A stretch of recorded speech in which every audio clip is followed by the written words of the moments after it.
इसके अंदर 1% भी गलती नहीं है, क्योंकि सेना तो सरकार के आदेश पे कार्य करती है। क्योंकि इससे पहले भी आपने सेना का शौर्य देख सके, कारगिल युद्ध हो, चाहे 71 का युद्ध हो, 65 का युद्ध हो, इसके सेना का शौर्य तो पॉलिटिकल हल निकालना है। बिल्कुल पॉलिटिकल हल। आर्मी की इसमें 1% भी गलती नहीं है। ये जो देश के सत्ता में जो दिल्ली में बैठे लोग हैं, इनकी कमियां हैं कि इन्होंने समय रहते हुए उस मुद्दे पे कोई ध्यान नहीं दिया और आज ये मुंह छुपा रहे हैं उस चीज की। इनकी गलती है। आर्मी हर पल पल की खबर दिल्ली को देता है। आर्मी का काम है, अगर दी बॉर्डर पे कोई भी मूवमेंट है तो उसका पीछे वो अपने हेडक्वार्टर को देता है, हेडक्वार्टर दिल्ली को देता है। क्योंकि हम सर्विस में तो हम भी यही करते, पल पल की खबरें देता है। लेकिन दिल्ली में जो निकम्मे लोग बैठे रहते हैं वो उसके रिप्लाई नहीं देते, जिसका खामियाजा आज हमारे 20 जवानों की शहादत से भुगतना पड़ा। और चाइना कोई आज से नहीं कर रहा, काफी सालों से कर रहा है। पहले भी हमारी कितनी जमीन कब्जा किया हुआ है। और चाइना कभी भी भारत के साथ युद्ध नहीं चाहेगा। शायद जनता को ये नहीं पता हो, लेकिन मैं क्लियर कहना चाहता हूँ कि कभी भी चाइना युद्ध नहीं कर सकता भारत के साथ, क्योंकि उसे रेजांगला का युद्ध याद है। चाइना के सैनिक नहीं लड़ सकते हमारे साथ, क्योंकि हमारे की जो आपने बात की, क्योंकि आज हम जिस इलाके में मौजूद है, यहीं के सैनिक जो है सबसे ज्यादा शहीद हुए थे और वो सबसे बड़ी लड़ाई भी मानी जाती है। बिल्कुल सबसे बड़ा युद्ध था। एक ने मल्ल युद्ध के 10-10 को मारा था। आज मोदी जी ने कहा कि जो है हमारी जो शहीदों का बलिदान है व्यर्थ नहीं जाएगा। नहीं, खाली कहने से तो पुलवामा में भी किया था इन्होंने। पुलवामा में भी कहा था कि पुलवामा के नाम पे वोट भी मांगा था। उसके बाद क्या सर्जिकल स्ट्राइक में कहा था कि जी हमने उनके 600 मार दिए। ये तो सब अफवाहें। आज कह रहे हैं कि हमने चाइना के 40 से 43 जवान मारे हैं। अब कौन सा ये कैमरा लेके गए थे? ये चीजों की झूठी अफवाहें फैलाते। तो हमारे जवान सबको पता है, अब देश के सामने जो बातें आ गई, एक बार नियत थे और उनके पास हथियार थे। हथियार का मतलब जो खोखरी होता है वहां रखते हैं। हमारे जवानों को भी कम से कम अलाउ करना चाहिए था आपको। उनके पास डंडे भी थे, लोहे की रोड भी थी, उनके पास तो हथियार थे, लेकिन फिर भी जवान उनसे लड़े। सबसे बड़ी चीज इसमें देखने की बात यह है कि एक कर्नल मारा जाता है।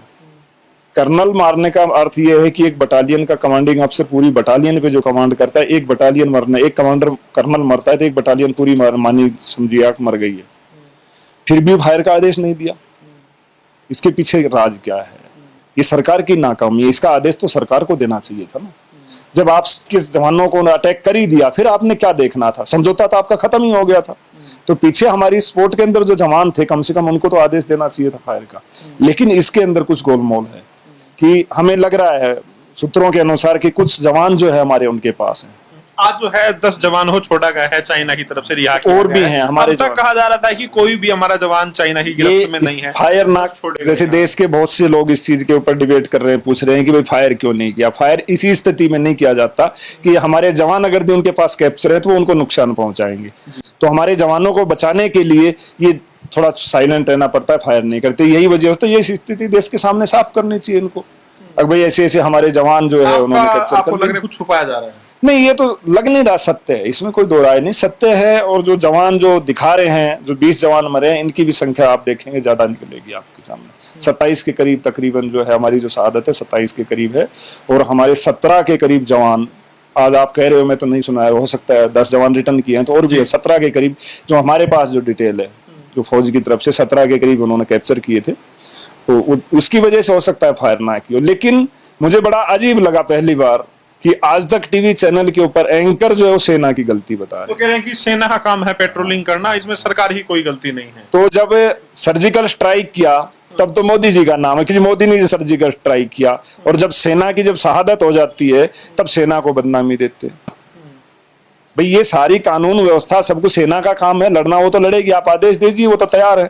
आप चाइना आप आदेश दीजिए, चाइना के अंदर कल ही 10 किलोमीटर 50 किलोमीटर अंदर घुसने को तैयार है। वो अपनी जान की परवाह नहीं करता, क्योंकि सेना, मैंने बार बार कहा है, सेना तिरंगे के नीचे कसम खाती है और मोदी जी नागपुर के झंडे के नीचे कसम खाया। तो ये फर्क है, नागपुर के झंडे का और तिरंगे का सम्मान का बहुत ज्यादा फर्क है। तो इस तरह की मोदी जी को बचाने के लिए टीवी चैनल, जो मोदी चैनल जो लगे हुए हैं, ये गलत नीति है। पूरे देश को इसका विरोध करना चाहिए। दूसरी बात, अभी लोगों को उलझाया हुआ है कि आप चाइना का सामान का बहिष्कार कीजिए, चाइना का सामान का बहिष्कार कीजिए। मोदी जी के एक मंत्री है रामदास अठावले, उन्होंने तक यहाँ तक कहा कि चाइनीज जो खाना है उसका बहिष्कार कीजिए। ये कौन सा तर्क हुआ? क्योंकि जो भी चाइनीज फूड यहाँ पे बनता है तो हमारे यहीं के लोग हैं, उससे चाइना की अर्थव्यवस्था का क्या लेना देना? मैं ये कहता हूँ, देश के गृह मंत्री हैं, उसके लड़के बीसीसीआई के अध्यक्ष, उनको बोलिए कि सबसे पहले जो वीवो का कंट्रैक्ट है कितना 441 करोड़ कितने का है, उसको आप रद्द करके दिखा दीजिए। आपने जितने टेंडर चाइना को दे दीजिए वो आप रद्द कर दीजिए।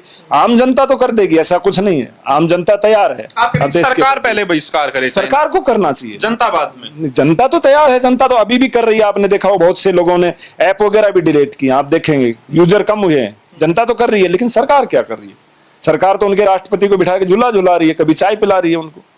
मोदी जी जिस जिस देश में गए आप देखिए, पहले पाकिस्तान में बिरयानी खाएगा, उसने पीठ में छुरा घोंपा, फिर चाइना को, जबकि मुझे अच्छे से याद है माननीय नेताजी जो मुलायम सिंह डिफेंस मिनिस्टर, उसके बाद भी उनके बयान संसद का मुझे आज भी याद है, उन्होंने बार बार सरकार को चेताया था कि चाइना हमारा सबसे बड़ा दुश्मन है, चाइना पे हम विश्वास ना करें। जितने भी बुद्धिजीवी लोग हैं हर बार चेता रहे हैं कि नहीं, चाइना हमारा सबसे बड़ा दुश्मन है, लेकिन फिर भी चाइना जैसे देश से पटेल की मूर्ति मंगवा रहे हो आप बनवा के, क्या भारत में नहीं बन सकती? तो सरकार को सबसे पहले इसका बहिष्कार करना चाहिए। आर्थिक अगर ये चोट हम चाइना को पहुंचाते हैं तो ये बहुत बड़ी चीज है।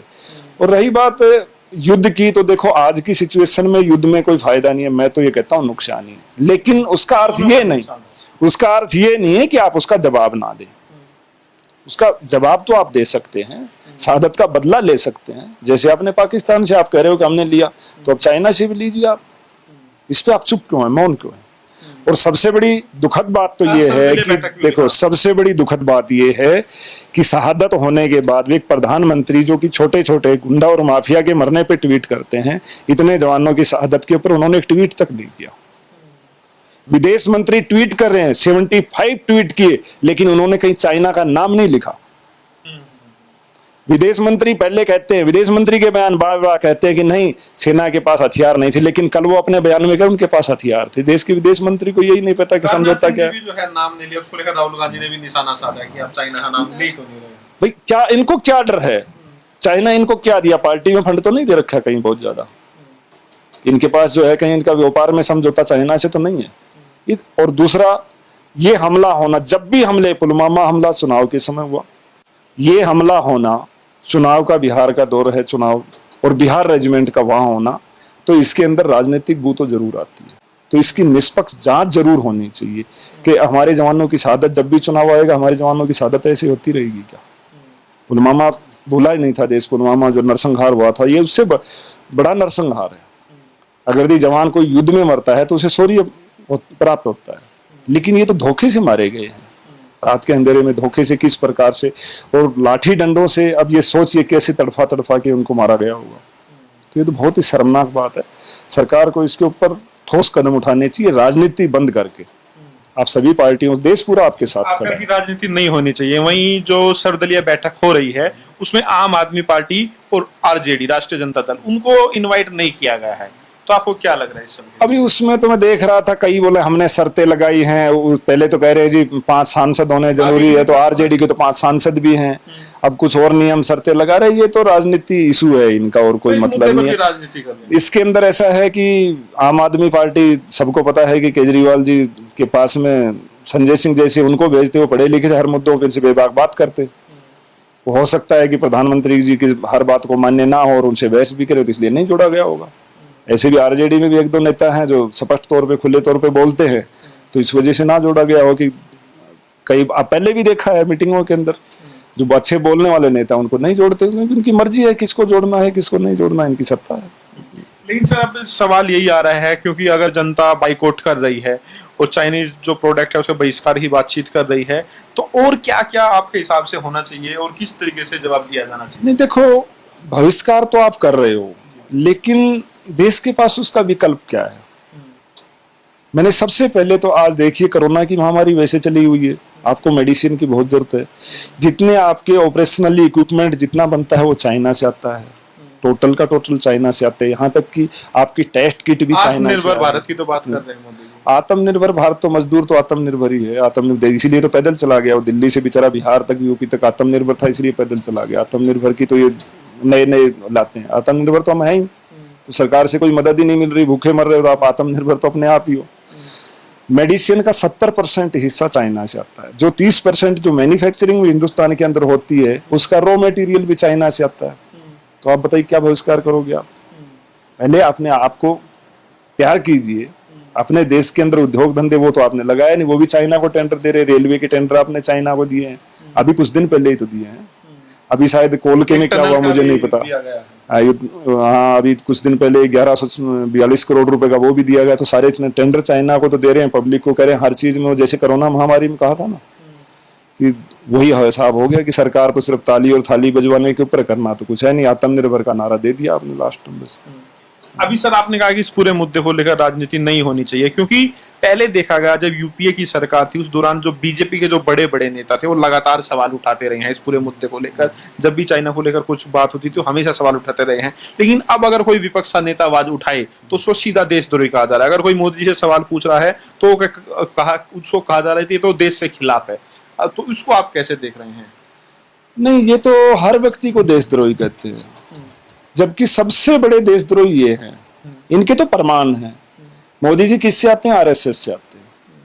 और आरएसएस के प्रमाण है, जब देश आजादी की लड़ाई लग रहा था तब ये लोग अंग्रेजों के साथ थे।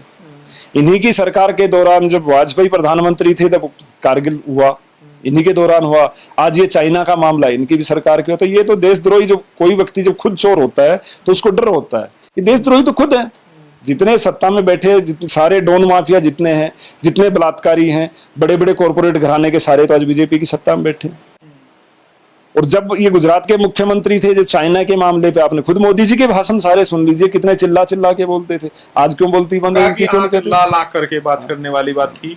और ये भी कहा गया कि हम ना ही तो आंख झुकाएंगे ना ही दिखाएंगे, हम आंख से आंख मिलाकर बात करेंगे। विदेश नीति को लेकर जब सवाल पूछा गया, वो तो सिर्फ झूला, वहां के राष्ट्रपति को जो बिठा के झूला झुला रहे थे उस टाइम देखना था ना इनको कि आंख मिला के बात करे, उसका खामियाजा क्या भुगतेंगे।